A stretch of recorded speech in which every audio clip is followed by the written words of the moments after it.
বিশেষভাবে সক্ষম ছাত্রছাত্রীদের সম্মান জানাতে এগিয়ে এলেন সমাজসেবী সংস্থা উত্তরের দিশারি।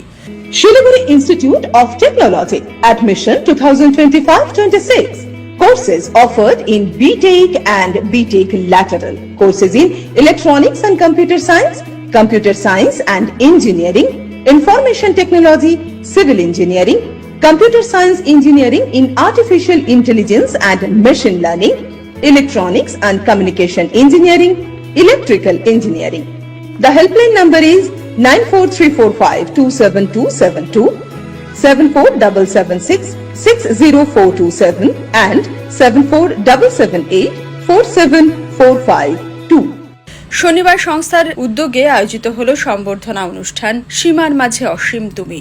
এবছর মাধ্যমিক এবং উচ্চ মাধ্যমিক পরীক্ষায় সফলভাবে উত্তীর্ণ উত্তরবঙ্গের বিভিন্ন জেলার বিশেষভাবে সক্ষম 32 জন ছাত্রছাত্রীকে সম্মানিত করা হয় এই অনুষ্ঠানে। সংস্থার পক্ষ থেকে জানানো হয়েছে, করোনা পরবর্তী সময় থেকেই তারা বিশেষভাবে সক্ষম শিশুদের পাশে দাঁড়াতে কাজ করে চলেছেন।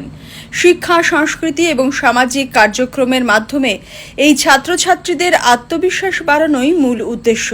এদিনের অনুষ্ঠানে উপস্থিত ছিলেন স্বামী বিশ্বধরানন্দ, ডক্টর মৌশ্রী বশিষ্ঠ, বর্ধমান বিশ্ববিদ্যালয়ের প্রথম দৃষ্টি প্রতিবন্ধী আইন বিষয়ে পিএইচডি প্রাপ্ত গবেষক রাকেশ বণিক, উত্তর পূর্ব ভারতের প্রথম প্যারাসাইক্লিস্ট ও আন্তর্জাতিক একক রাইডার ডলি সাহা ও নর্থ বেঙ্গল হ্যান্ডিক্যাপড রিহ্যাবিলিটেশন সোসাইটির সাধারণ সম্পাদক চন্দন কুমার ঘোষ। অন্যদিকে এদিন গ্রিন শিলিগুড়ি মিশনের অংশ হিসেবে শিলিগুড়ি জাতীয় যুব সংঘের প্রাঙ্গণে বৃক্ষরোপণ কর্মসূচি পালিত হয়।